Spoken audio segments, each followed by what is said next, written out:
All right, welcome back to the Pro Football Hall of Fame, the most inspiring place on earth, right here in Canton, Ohio, for another exciting installment of our Pro Football Hall of Fame Before the Snap series. If this is your first time watching, we first want to thank you for being a part of the program today.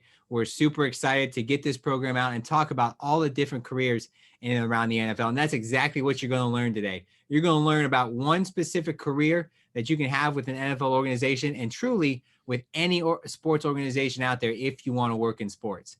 If you're a return viewer, thank you so much for tuning back in. You guys are in store for another excellent program today. My name is Jake Ray, and I'm the Youth and Education Manager here, where our mission is to honor the heroes of the game, to preserve its history, to promote its values, and to celebrate excellence everywhere. And those values we promote are those of commitment, integrity, courage, respect, and excellence, all of which not only make our Hall of Famers here in Canton, Ohio, but they made them great fathers, brothers, maybe coaches, members of their community. And if they went on to have a business career, a career after football, it made them great employees as well. And you'll see how those values play an impact or play a role in your lives, not only in sports, but in your career field as well. Before we do get started, I do want to thank a few people. I do want to thank our special guest, Mr. Kendall Peters, today for being a part of the program and carving out time during his busy schedule to participate today. You know, you'll hear throughout that there's all this great work that goes into the game of football. And we see the final product on Sunday, Monday, well, every day of the week last year in the NFL season. We see that final product, but there's so much work that goes into making that what we watch our TVs or hopefully next year we watch in person.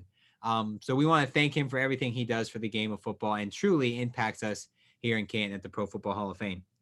Secondly, I'd like to thank our teachers, administrators, educators, professors that allowed us to come into your classroom today.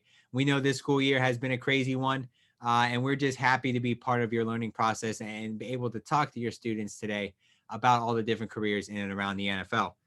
Lastly, I need to thank those students who are tuning in. You know, this program would not be happening today without you guys here. You guys are the one that's driving the program. You guys are the one that have the questions.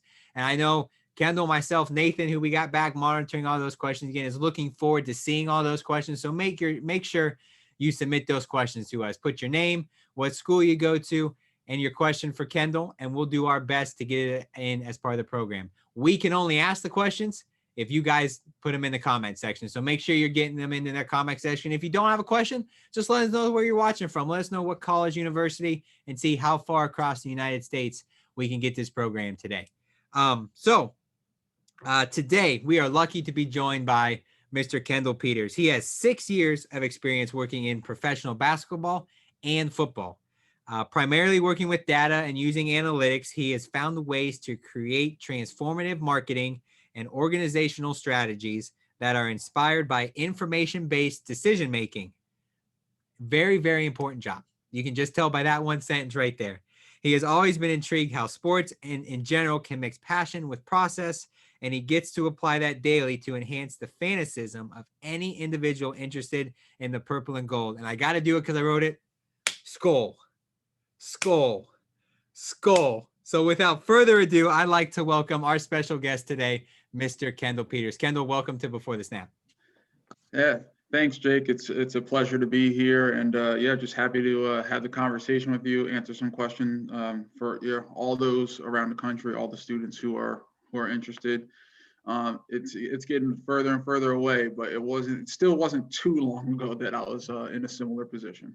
Yep, that's kind of one of those themes. Everybody who's part of this program, and even us here at the Hall of Fame, our job is to give back to that next generation. And what better way to prepare somebody for their life after school than give them some awesome career advice. So we're just going to start out just a little background. I kind of read a little bit of your bio there, but can you tell us with your job title, Manager of Sales and Engagement Analytics, because there's a lot probably packaged into that one small title. What does the day-to-day look like to you? What are some of the things you're in charge of, some of the things you handle and with the Vikings? Yeah, I think in short, really what we're focused on is consumer data and analytics. So as cool as it would be, we don't really touch on what's happening on the field and player analytics or things like that. But as a consumer, the people watching the games or attending the games or coming to our events, things like that, there are so many different touch points that we have as an organization with those people, especially what we've seen in this past year is that there's a lot more going on digitally. We all know there's a big digital footprint. So just understanding what's going on there behaviorally and psychologically can certainly help us to talk to our fans better, to increase their engagement, and hopefully provide what they want as a Vikings fan. Whether that is to attend a game, buy merch, have a really good hot dog when you're here at the game, or just get the content that you want. Let's say you're across the world, probably not that easy to attend a game, but to get access to cool content, see players like Justin Jefferson, maybe learn the gritty, all that stuff we want to be able to provide. So, you see the title and you see sales, and that's kind of the first thing that sticks out. In sports, that's usually the path that you got to take to get into any professional sports organization. So from the sales side of things, what is some of the things you do with that? Are you cold calling? Are you on the phone talking to season ticket holders? Are you more of a game day guy talking to fans that way? What are some of the things you handle when it comes, to the sales side of your job? And then after this, we'll focus on, the analytics side. Yeah, absolutely. Yeah.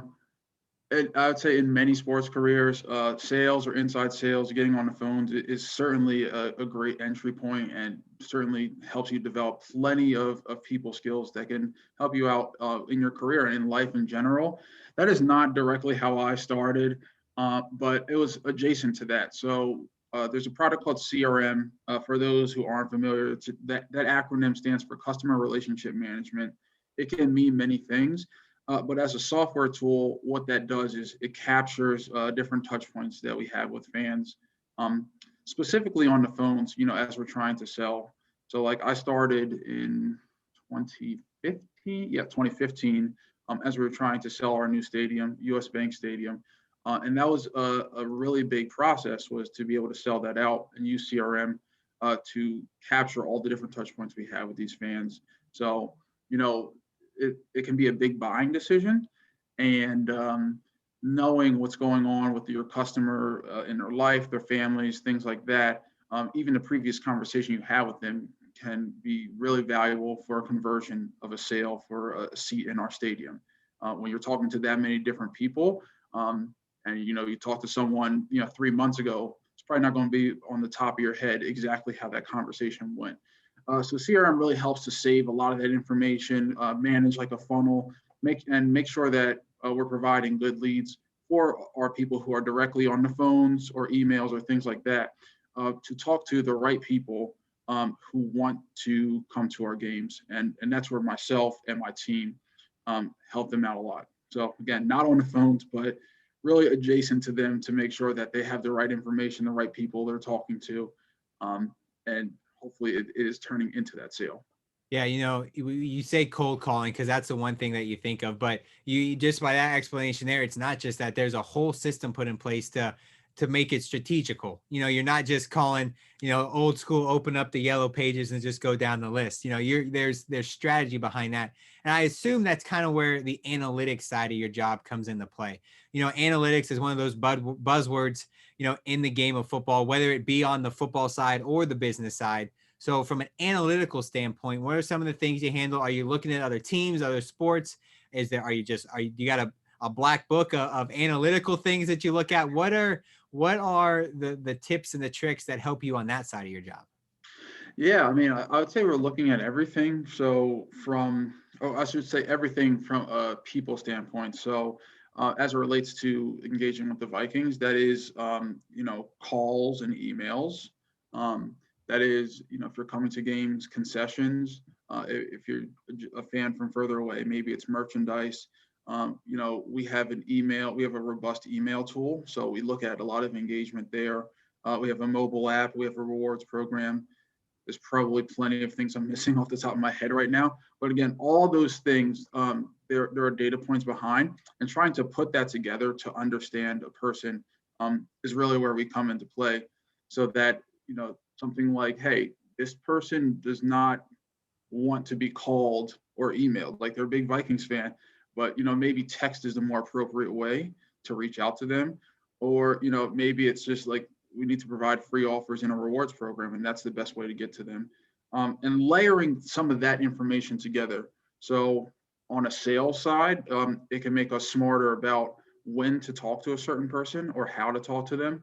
Um, but even from a partnership side, we can look at this information and see how our fan base feels about us and getting that sentiment. And that's really meaningful information for some of these other brands that you see associated with us. So I mentioned US Bank Stadium earlier. That's an obvious one because they're the naming rights partner of our stadium. But that association between US Bank and the Vikings creates so much value for them. And it's not just in Minneapolis, St. Paul area, it's certainly nationally too. So we can use all that data and information and analytics to like put it together and create a really strong storyline for all of many different stakeholders internally. Awesome. And as I mentioned, we're going to be getting questions from Facebook throughout the program today. So without further ado, I'd like to send it out. He's in a different part of the museum today. He's in our presentation center right here in Canton, Ohio at the Pro Football Hall of Fame. I'm going to send it out to Nathan Martin, who's ready for our first question from our Facebook audience. Nathan, floor is yours. Awesome, Jake. Jake, thank you so much. I'm trying to say thank you.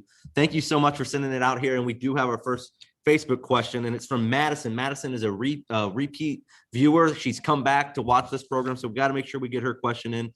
And Kendall, she attends the University of Kentucky, and she just wants to know, well, first and foremost, she says, thank you for taking time out of your day to do this program. But then what's just your general advice for a college student that wants to not just get a job, but break into the sports industry? Yeah, that's a question I've gotten a handful of times. I think we all know it's probably not the easiest. I think the best thing you can do is probably filter down to exactly what you're interested in. There's plenty of times, and I was that person who said, like, I know I want a job in sports, but that can mean so many different things. There's the player side, which I can't get too deep into, but there are plenty of different jobs there on like coaching and player personnel and management and things like that. And then more on the front office side, you can more compare it to a general business, right? So, I mean, if you look at many other businesses, right, you'll have an accounting department, finance, you'll have marketing, you'll have sales, you'll have PR communications, things like that. So if you apply it that way and you say, hey, like, I want to work in sports, but I really enjoy communicating to people, then you're probably talking about more PR and marketing. And if you filter it down that way, not only will that help you maybe tailor where you're at right now in high school or college, maybe some of the curriculum and the classes you take, but even internships, volunteering, and relevant experience that you can get so that it helps you when you're ready to enter the market to talk about that a little bit more. That's always valuable for a hiring manager to talk to someone and hire someone who's like, yeah, I've done this before. It's not new to me. But also to not to know exactly what you want. I think there's been plenty of people I've talked to who have said, yeah, I think I want to do, I guess I'll just use marketing for an example. Maybe you do an internship in that field. You're like, you know what? I kind of hate this. The earlier you do that, the quicker you can pivot your career and maybe not waste your time as much, or some of the classes, or what you have in college, and continue to tailor that to exactly where you want to be. Yeah, I think that's awesome advice for Madison. And, I actually got a good follow-up from Hunter. He attends the University of Oregon. You gave the advice on how to break in. He goes, well, how did you break in? What was your first job that you had that kind of led to your career in sports? Yeah, so I started as an intern with the Orlando Magic. Outside of sales or inside sales, internships are certainly a great way to enter. Maybe not the easiest from a financial position, but certainly a great way to get that relevant experience and apply what you've gotten from an academic background before. So I interned at the Orlando Magic for a season in 2014-15 and learned so much from them there. So similar department. It was strategy, dealing with a lot of data, CRM, surveys, analytics, things like that. But at a smaller scale, I could apply some of the knowledge that I had.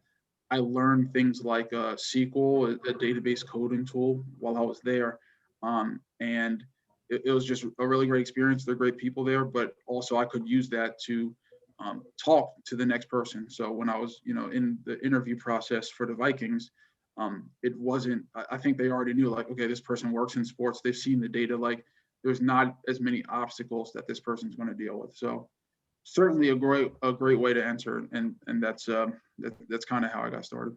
Yeah, I think that's good for you to kind of use your own story to give that advice. And what you said earlier, even kind of reminding us that these sports organizations are businesses.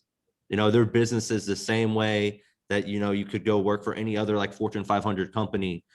Is something that I think students forget. Myself, when I was in college, you sometimes forget, the accounting, the finance, the marketing, the PR.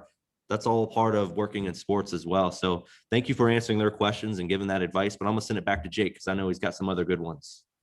All right, thanks, Nathan. Yes, and I want to kind of go off of what you just talked about there. Getting your start in basketball and kind of relate those two experiences. So, what is the biggest difference, I guess, between working in the NBA and working in the NFL, if there's really truly any difference? Obviously, besides the sports that's being played.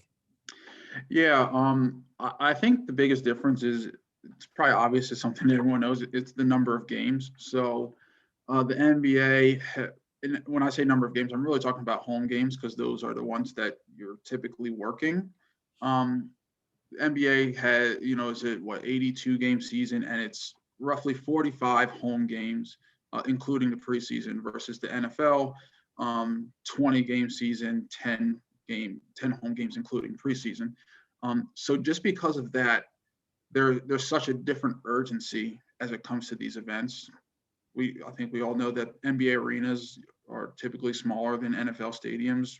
Probably average NBA is like maybe a little under 20,000, and NFL probably averages around 60,000. So even the scale of getting that many people up to buy a ticket to attend an event and to host it successfully comes with different advantages and disadvantages. So, and on the basketball side, and having larger events, there's a little bit more room for trial and error, and knowing that like you have opportunities to see and talk to these people again. Versus the NFL, it's much closer to a one and done shot. So, if you're not perfect within the first 5 games, the season's pretty much half over. So that urgency, you'll see it really like penetrate throughout the entire organization. In terms of like Friday, Saturday, Sunday, there's so many more emails and things going through, so many more initiatives happening, so much more you have to have ready. And I think it is everywhere within sports, but depending on the number of games, maybe it's causing a little more or less anxiety and stress. Would you say that skill that you learned from your time in basketball that translated to your job now with the NFL or with the Vikings? Yeah, I mean, like I mentioned earlier that my time there in database specifically, I learned a coding language that I could help apply later. But really on the people side, it's more about collaboration. I would say all of these sports teams have very large brands. I know, speaking about the Vikings, like we're known nationally, which is great. We have a rich history in players. You talk about maybe Justin Jefferson more recently, but Randy Moss and Fran Tarkenton, Purple People leaders in the past. So we have a really wide presence nationally and internationally, which really can feel like a big brand. But we also know that there's a smaller number of staff compared to how big our reach is as a brand. And because of that, there are plenty of challenges with resources. So I say all that to say there's in sports in general, there's just this big attitude of calibration and teamwork, maybe because a lot of the individuals came from an athletic background.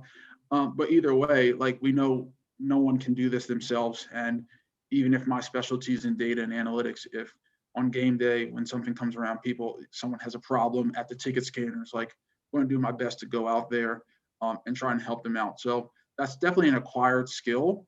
I've been, honing it since, I was playing basketball and football and such growing up, but really putting it into effect in the workplace is something that everyone has. And although it's not required, I think naturally you'll kind of just start to do it because you see like, hey, there's only a couple hundred people here and 60,000 people coming in. Like they probably can't do it by themselves. Yeah. And I think that's an important point you make because it is, so much is transferable. You talk about learning in a classroom, learning in an internship, but once you get that full-time job, the learning doesn't stop. You are continually trying to better yourself and become the best, employee that you can be. And I'm so happy that you mentioned some of our Pro Football Hall of Famers, and that you talk about Randy Moss and you talk about Fran Tarkenton. And, here at the Pro Football Hall of Fame, when it boils down to it, we're a museum here to preserve the history. We went through the mission at the beginning, but one of those points is preserving the history. So I'm happy you brought that up, because what I'm actually going to do is I'm going to send it out to our museum, to the director of youth and education. His name is Jerry Shockey, and he's in front of an artifact belonging to one of those Vikings Hall of Famers. Now, you didn't mention him, but there is an artifact that belongs to one of those Hall of Famers. So, Jerry, you there? Yes, I am, Jake. Can you guys hear me okay? Yep, we got you, Jerry. I'm sorry, it's a little noisy in the background right now, but we're coming live from the museum, and so that's what we deal with here. We go live from our museum. So I want to welcome everyone to the first century of pro football, where we highlight some of the biggest moments in the game's history, decade by decade, in our rotunda. Today, we all know that the game of football has changed a lot through the years. One example is by the helmets that players wear. You can see behind me. I'm standing next to one of those helmets that was worn by Hall of Fame center Mick Tingelhoff with the Minnesota Vikings from 1962 to 1978. Another thing that seems to have changed is the use of analytics on the football field by coaches. It used to be kind of a trust your own instincts, gut and instincts kind of thing. But every week it seems more and more coaches are willing to maybe even go for it on fourth down, even on their own side of the field at times, just to kind of play the odds when you talk about analytics. But and that is just a very small part of it. But our question today for you, Mr. Peters, is we see in here the way analytics are being used on the field.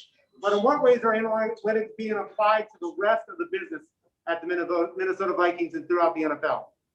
Yeah, absolutely. It's happening in so many ways. I think one of the more cool examples that's happened more recently is we've developed these fan profiles that kind of cluster all of our fans together. So just from all the data I've seen, I know that we have, probably 11 million plus fans just in the US alone.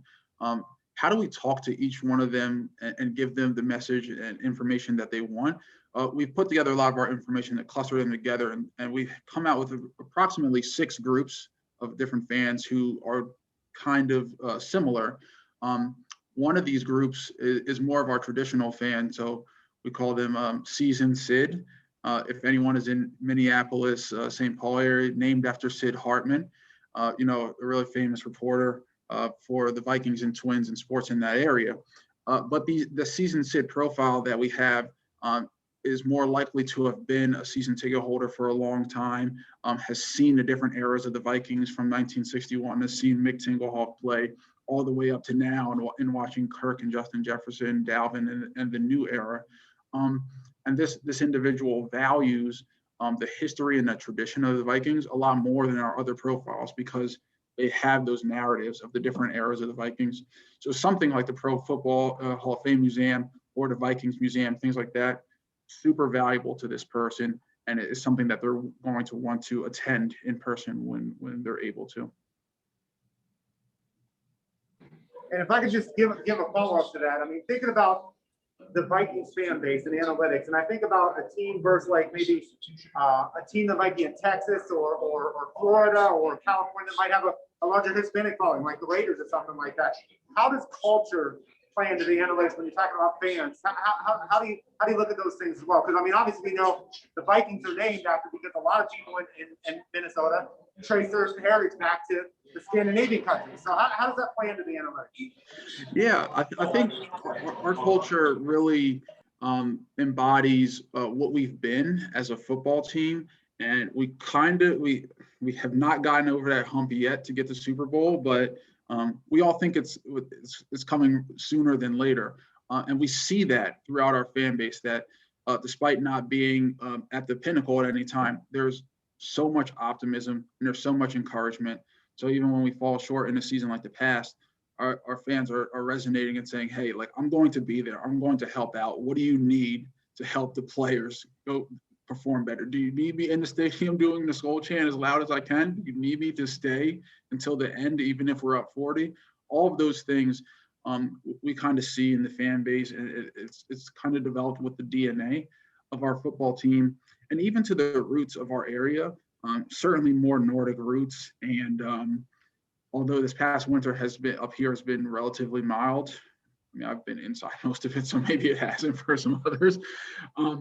But we really embodied that as well, right? Like, it's not necessarily easy to live up here. It's probably a little bit easier to live in the South and Californias and Floridas. And we really take pride in that. The people here are going to go through it. And, are going to live a little bit more hard-nosed, a little bit more tough, and are able to fight through the climate and nature to make sure that, we're still supporting a strong product. So that's really in our DNA as well. Yeah, I think about it. And, we do programs with schools all across the country. And I'm always like, if it's really cold here in Ohio and I'm connected with a school in Minneapolis, or we just did programs the other day in Mankato, I'm like, it might be -10 here, but it's probably -30 where they're at. So thank you very much. I appreciate it, Kendall. Jake, we'll send it back to you. All right. Thanks, Jerry. Thanks for giving us that live look in there. Great questions we have about all the different types of ways that you can kind of relate what you do to the fans. And I think, everything we've talked about so far has been related. Your job, it relies a lot, on those Vikings fans. And I'm sure it kind of ebbs and flows, like you said, with successes and failures. You probably see the same type of ups and downs that you see throughout your career as well. So I got a note here from Nathan that says questions have been flying in. So we're going to send it back out to Nathan for some more Facebook questions. Yeah, thanks, Jake, for sending it here. And I wasn't kidding. I mean, these have been great questions that we've been getting in from our students. One of the best weeks in my own opinion. And I've got a question. This is from Tim. He attends Loyola University in Chicago. And then actually Alec, who attends the University of Central Florida. Very similar. So I'm kind of meshing them into one. And their question basically is, you mentioned you didn't know what you wanted to do exactly in sports when you started. You said you wanted to work in sports, but you didn't know what that would be. So one, how'd you figure it out? And then for them, if they're in the same position, are there any promising opportunities that you would say, hey, in the sports industry, if you get in this particular field within sports, there's going to be all kinds of opportunities coming in the next 5 to 10 years? Yeah. So I'll touch on my background a little bit more. I grew up an athlete, played basketball my entire life. I went to college for basketball. So I kind of always had a passion for that and followed football as avid as I could. So yeah, like from there, I kind of knew, I was like, I want to be involved in this, even if I can't, be on the field for the rest of my life. I still want to be involved, but how do I actually do that? And it was really through trial and error. I mean, I knew I wanted to do it, but I started to look around. So, when I was at my undergraduate school, I was doing, work study and some volunteering for the athletic department. So just working games and events and seeing all the different functions going on there to see if anything resonated with me. And I certainly enjoyed the atmosphere, but I didn't find exactly where I wanted to be. So I continued to pursue. And I did a year of graduate. So I did a graduate program at Wake Forest University and kind of followed that same model. So from there, I'd used up all my eligibility to play basketball, but I actually was able to be a practice player for the women's team. So I was just trying to do as much as I could to see, what I enjoyed and understand the operations of how to run a college team. I was doing like player analytics for the men's basketball team. I was doing some other, volunteer work in the community just to see what I found. And it was actually through the program there that we were doing a lot of spreadsheets and analytics and things like that. And kind of naturally, I had, some friends and colleagues in that program that would come up to me and ask for advice on how to do certain exercises and homework and things like that.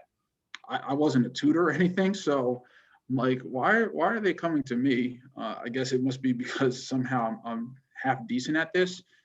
So that's really where I figured out, okay, can I pair these spreadsheets, this analytics thing into sports, and what does that look like? And ultimately, it turned into that internship with the Magic. So that's kind of that was my trajectory, and that's how I got off from there. Some of the areas, I mean, I think I don't know. I don't want to put a plug in for analytics, I guess, but I would say that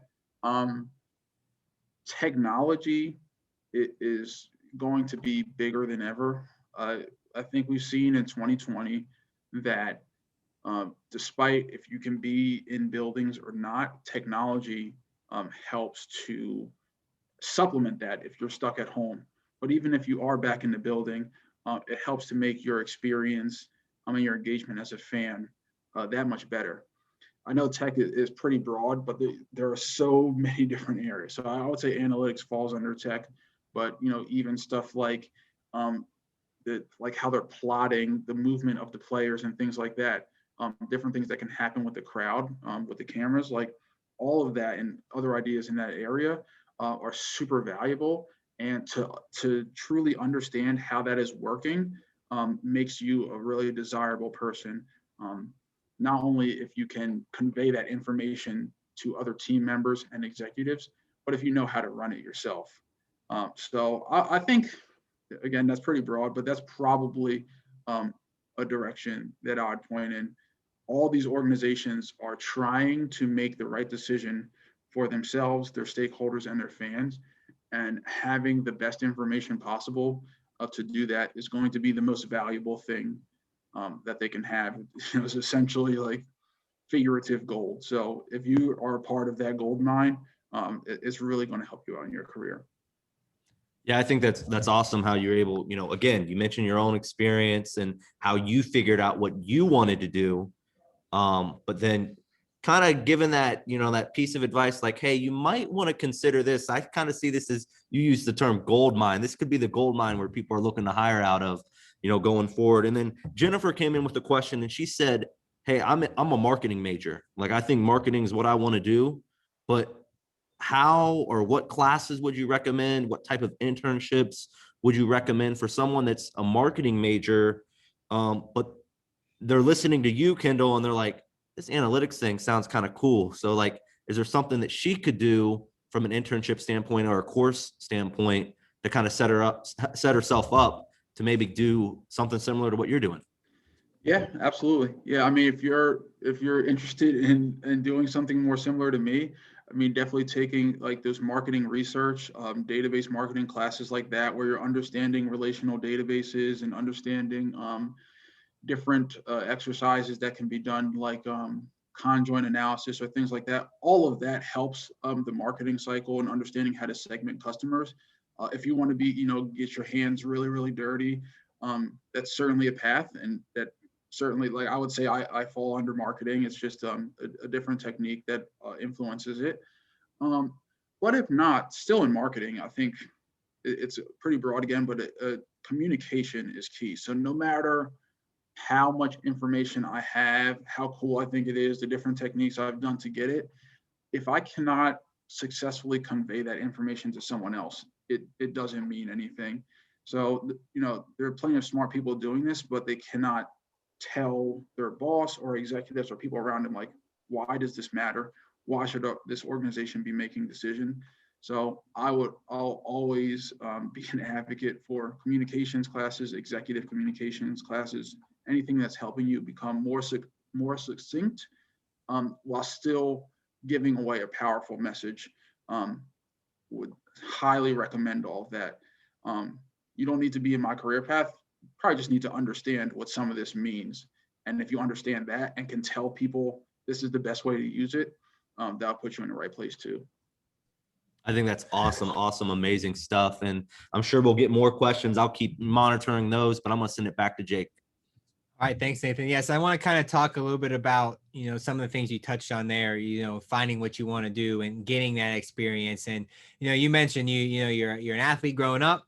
You go to college to play sports. You do your GA at Wake Forest. You work for the Magic. You work for the Vikings. So obviously, along with that, building that network and building those relationships are super, super important. So for somebody who's in college right now, who their professors are telling them every day, you got to network, you got to network, you got to network. How important is that? Was it for you? How important is it in the career field of sports? It's one of the most important things. I'd certainly put it up there with communication. I mean, maybe networking and communication probably fall under the same umbrella anyway. But yeah, I think it's always the little things. You don't know how those connections are going to help you in the future, but they usually do. And if they don't, what the networking should help you with is just continuing to have a deeper and stronger understanding of the area that you're trying to focus in or where you're trying to pivot your career.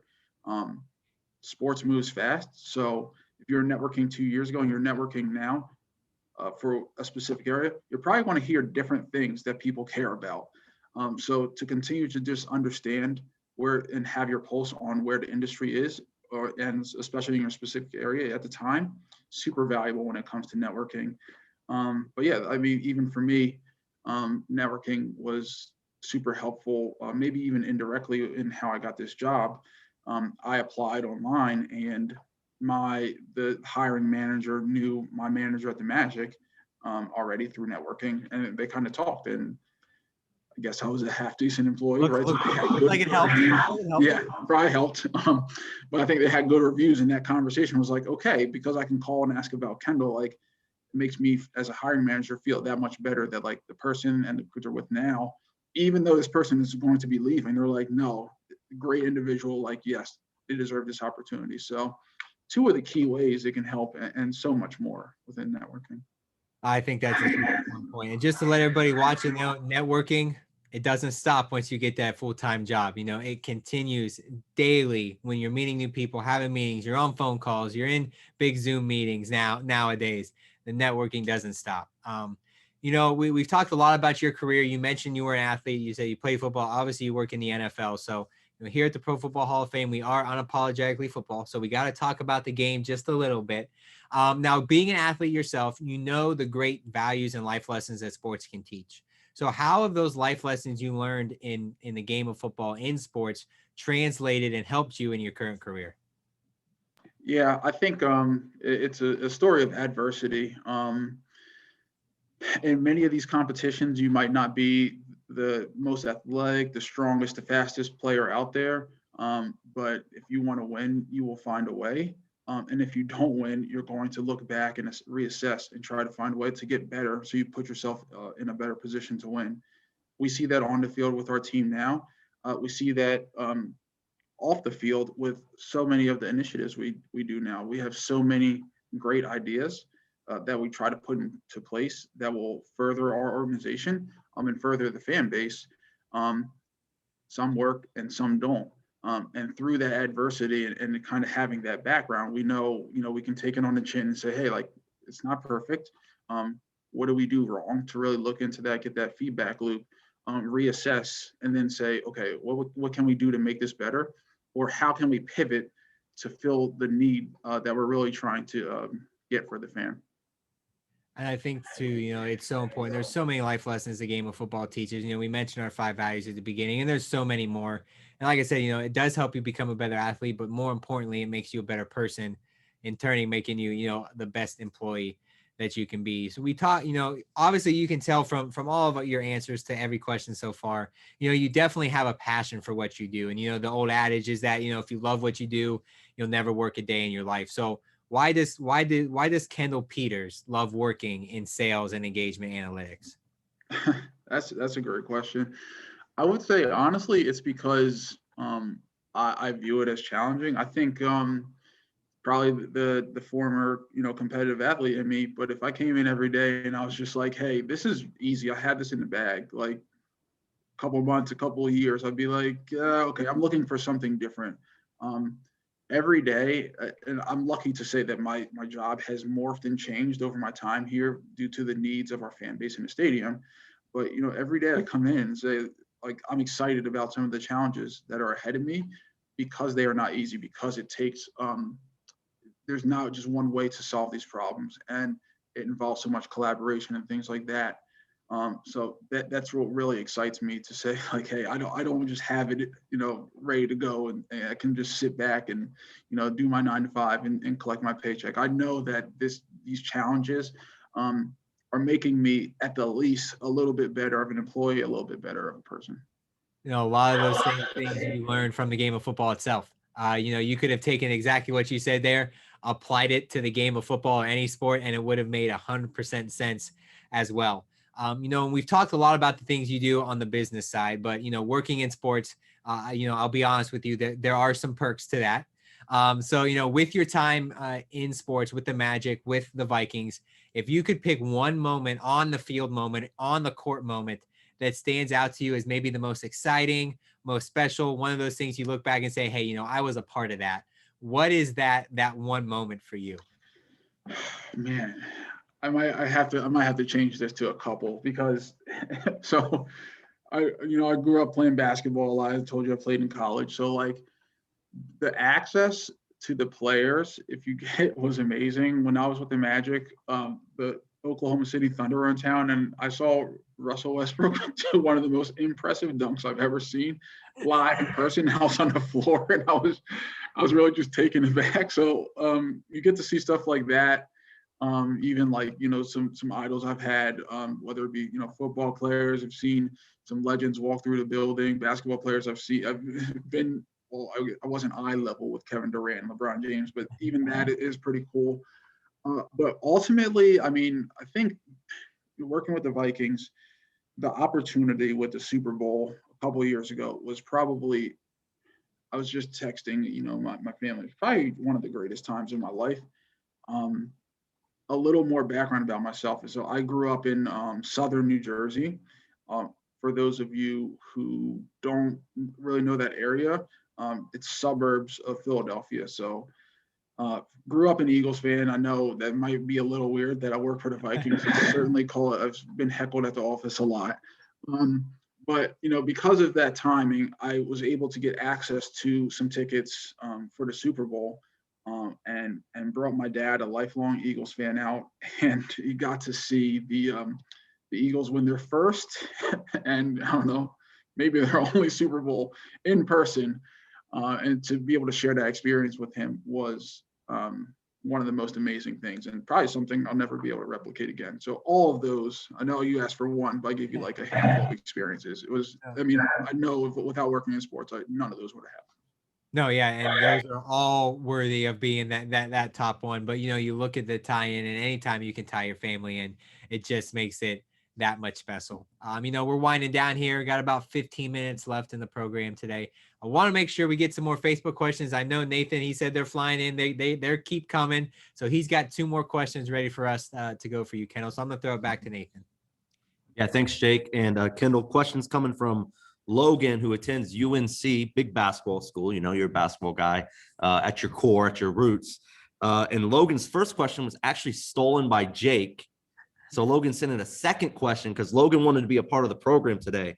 And their question is, with the popularity of things like the 5G cameras and just the viewing experience at home, I mean, I can sit on the couch, watch the game, the refrigerator's right there, have my chips and whatever your experience is. Like, how do you think as that continues to grow and the quality of watching the game just on TV grows, how's that going to impact you? Like, part of your job is trying to get people to come to see the games in person, so how's that going to impact you? Yeah, great question. I think a couple different ways. I would say personally, I can't really speak for the greater amount of our organization, but personally, I had that question a lot my first couple of years here, and said, like, it seems like these things are going to butt heads. And yeah, if the VR experience gets that much better, yeah, like I'll sit on my couch and have the same view and watch, US Bank Stadium. It'll be awesome. I still think, maybe some of that is coming down the road, but one of the small benefits of this pandemic was that we were able to research with our fans, and everyone, we couldn't have more than 250 people in our stadium at all this year, or 150. Either way, we didn't let anyone in our stadium. So we did a lot of research, and we're just asking fans, like, what's that like? Everyone has to watch at home, and across the board, everyone was like, it's worse. I hate it. Or I shouldn't say it. Not that they hate it, but they're just like, hey, it's worse. I'd rather be there. I'd rather support the team in person. It might be unique to our team, but if you've been to a game at US Bank Stadium, the atmosphere and the environment is something that cannot easily be replicated at home, right? Like you can only have a certain amount of people in your household. There you go, to Skull Chant gives chills every time. It's something that can be replicated. So I think we see that as a unique value prop for at least the Vikings. I would imagine a lot of other NFL teams, NBA teams, MLB, etc., probably are in that same vein as well. But at least in the near future, in the next few years, coming back to the stadium and things like that, it's providing a better overall experience and environment for our fans. So we feel really good about that. But again, like I was saying before, technology is a huge deal. And the best thing we can do is to make sure we enhance those experiences at the stadiums with technology so that it's always a little bit of a step ahead of watching at home. We understand that there will be fans who will say, you know what, I'd rather not drive, X amount of miles or hours to get to the stadium, and I think I'm good at home. And that's okay with us, right? Like we're fine with you still watching at home and still engaging with us in those ways. We know that the heavy majority of our fans are doing that anyway. But at least as we look at it now, that connected experience is not really cannibalizing what we're doing in the stadium. Yeah, for sure. And, you mentioned the pandemic there in your response, and we got a couple of questions from a couple of different students. Most recently, Armonti, who attended Howard University, and they're kind of like the consensus of the question is, how did COVID-19 impact, you and the Vikings from an organizational standpoint? And then how do they, as students or young professionals, try to navigate and break in? Like COVID kind of complicates things, with the interviewing process, with the networking capabilities. So like, how would you kind of just advise them to handle that? Yeah, I think COVID has certainly taught me and everyone around how to try and handle ambiguity a little bit better. So yeah, I know at this time trying to break in, you're going to deal with a lot of ambiguity. You're going to deal with a lot of hesitancy because we're in most places, I think we're still waiting on like, when can we have a very, very significant amount of our fans or majority of our fans back for these events. And when those answers start to turn and trend more positively, I think you'll see the writing on the wall of everything to fall through. So that's kind of where we're at now. It's probably not the best answer, but I find hope in some of the information that you see around, and at least Minnesota in general. I think maybe a day or two ago they're talking about access to vaccines through the summer or by the summer. So if that happens, then that gives reason to at least speculate, hey, like if we're there, then the time frame for football season and having a majority of fans, can't speak to like the full capacity, should be that much more in play. If that's the case, there's going to be so much more help needed resource-wise on game day, event day, and as an organization for all the different data sources, information we need, and things going on there. I think that's where I would look from a student perspective. Continue to stay hungry.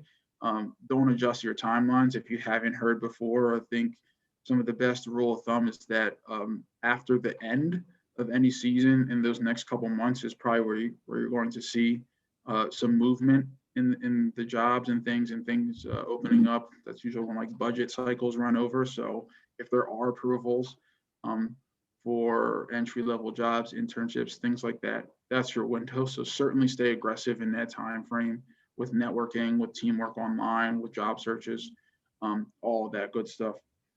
I think the other part of the question was like, how did it affect the Vikings? I think, like I mentioned earlier, we couldn't have fans, so that's certainly a significant impact on our ticket revenue. But what we really tried to pivot to was the overall fan experience. If we were still going to, we were speculating like if there's still going to be an NFL season at that time. Thank God there was. But we really started to pivot to, okay, how do we supplement that, especially with our partners, And, they make up a big revenue source as well. And started to convey all the different things that we could do in the stadium. I'm sure you guys all saw the branded seat covers this year. So that certainly helped. And, for us, I think it's somewhere around like mid 80s, high or low 90s of that revenue we were able to preserve. And that's where we really pivoted our strategy this year to make sure we could do that, keep our partners on board, and know that if we can survive through 2020, then in 2021, there should be that much more of a seamless process, and that much more fruit for us to bear later. And even like looking at our schedule without doing any analytics, just looking at our schedule, we think it's probably one of the best home schedules, at least on paper, that we've seen. So we know anyone who's already, season ticket members, partners who've kept their money with us and continue to engage with us, they're really in for probably a strong ride in 2021. That's probably one of the biggest examples that we have, but using that information that we have to help out with strategy in so many different areas, like partnerships, ticketing, like marketing at different levels, whether it is youth, all of that has really helped us. All of that is really what we've been tasked with since the pandemic started, which I think has made us busier than we expected, actually. Yeah, I think that's really good stuff. And, your comment actually about, just the way the budget cycle works in the NFL and when students can expect that turnover or jobs to open up or internships to be approved. I think that's just a great piece of advice because a lot of people probably don't understand that's how it works in the NFL. So I think that's great insight for our students. I know I've really enjoyed bringing the Facebook questions, but I think we're running out of time for Facebook questions. But I wanted to thank you, Kendall, for being a part of the program. I'm sure Jake has another question or two before he lets you go. But thank you so much for what you do for the Vikings, for the Hall, and just for the game of football in general, and all these students. I point to my computer, all these students answering their questions. I know they're sending in all their love. This is really cool. We love it. Thank you, Mr. Peters. So thank you so much, man. Yeah, absolutely. All right, yeah, thanks, Nathan. Like he said, I'll echo that. Great Facebook questions, and we look forward to those every week. And like he said, we're winding down here. Just got a couple more questions we want to get through. First one is, we've spoken so much about networking and building relationships. So for all of our viewers out there, I know we got a comment in the comments there with all of your LinkedIn information. So all of our students watching, go out, connect with Kendall, connect with us at the Pro Football Hall of Fame to start building your network. So is that the best way for somebody to reach out to you? And then just more in general, if you want to reach out to somebody or students want to reach out to somebody in the field of sports, how should they go about doing that? Yeah, LinkedIn is definitely the best for me. I think in terms, again, I would probably plug LinkedIn again for reaching out to others as well. I would probably say that with a caveat of if it's a cold reach out, then you might get mixed results with that.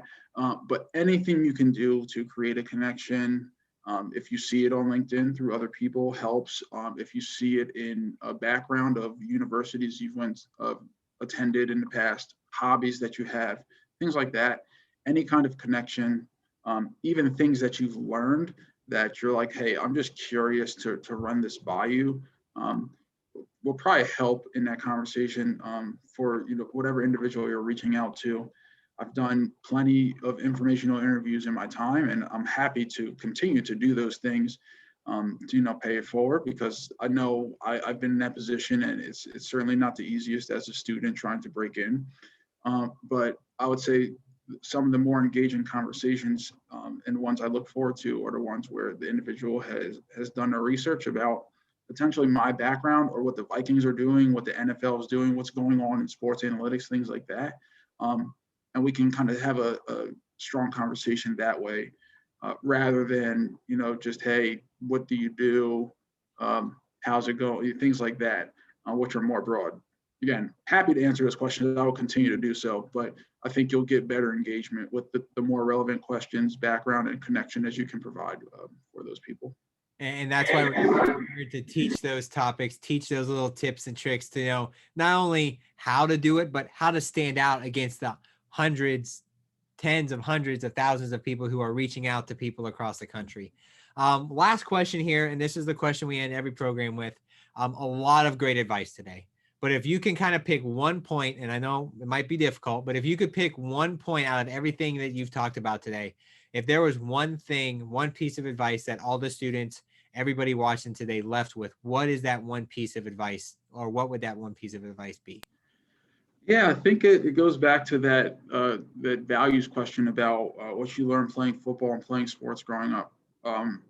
I, I hate, this might sound pessimistic, but please try to find the optimistic version of it. There's going to be a lot of no's that you're probably going to hear. There's going to be a lot of adversity. There's going to be a lot of obstacles that you overcome to break into this industry if that is your focus. And it's solely like a supply and demand thing. There's a lot of people that want to do it. So therefore, it's a lot easier to isolate yourself to be that one. So the more comfortable you can get with that adversity and hearing no, and subsequently making yourself a better person, a better employee, a better candidate while you're hearing that is going to pay off, exponentially in your future when you do break in and advance through whatever career in sports that you have. I bring it back to myself again. I know I used to have the number, but I think it's something like 70 between like when I was graduating college and in the graduate program, probably 70 different places that I was applying to, really just to see if I was the right fit to get my start. And maybe 5 to 7, maybe less than 7, I just heard back from not, those aren't the ones that said, hey, we want you. Those were the ones that just heard back. So just at that rate, there's a lot of either I never heard back from or, hey, like, I don't think this is the right fit. And just getting comfortable hearing that made me that much better to know, like, I just need one opportunity to get this right. Found that with the Magic, found that with the Vikings afterwards, and continue to advance. So again, the more comfortable you get in that adversity, and embracing that instead of using that to, potentially defeat you, will make you that much better. So I don't know if I phrased that well, but please, the positive side of that, not the negative side. Well, we'll stick to the positive side. And, with that, we are going to wrap up our latest installment of the Pro Football Hall of Fame's Before the Snap series today, featuring Kendall Peters, the Minnesota Vikings Sales and Engagement Analysis Manager. And we normally do a round of applause, but since we are with the Vikings, I think we'll just give it a nice little skull clap to end the program today. So thank you so much, Kendall, for being a part of the program today. Before we all leave, just some couple quick announcements. Make sure you're tuning in to all of our great social media content here at the Pro Football Hall of Fame, and I'll plug the Vikings as well. So much content coming out. I know we're not in the NFL season, but, we're getting there. We're almost there. Another day closer to that NFL season kicking off right here in Canton, Ohio, as part of Enshrinement Week, powered by Johnson Controls. So just make sure you're tuning in, staying up to date with all the great things going on in the game of football today. If you're a podcast listener, tune in to the Mission Podcast hosted by our great coworker here, our friend Jameer Howerton. Does a great job talking to so many different people in and around the game of football. As far as Before the Snap, we got a great March coming up. We're wrapping up February here with Kendall, and we're going to have a great March coming up. We've got next week, we have Megan Goebel, graphic production supervisor with the Denver Broncos. We also have the CFO from the Baltimore Ravens, youth football with the New Orleans Saints and the New Orleans Pelicans. And then at the end of March, we have sports reporter and a social media, we'll say social media star. I'm not going to say who. I'm going to make you guys go to our website, check out our schedule here on Facebook to get that person. But make sure you're tuning in for all of our great programming coming up. We're going to have a lot of great programs here in the month of March. I said at the beginning, the game of football wouldn't be like it is today without all the great people who have left an influence on the game, whether that's, a Hall of Famer, whether that's a youth and education manager, Nathan, the youth and education coordinator, or the manager of sales and engagement analysis with the Minnesota Vikings. Everybody leaves their own impact on the game. So thank you so much for all you do for the game of football, Kendall. And thank you for everything you indirectly do for us here at the Pro Football Hall of Fame. So with that, we're going to wrap up this latest program Before the Snap series here at the Pro Football Hall of Fame. We all hope to see you next time right here on the Pro Football Hall of Fame's Facebook page. So everybody who watched today, thank you so much. We'll see you next week.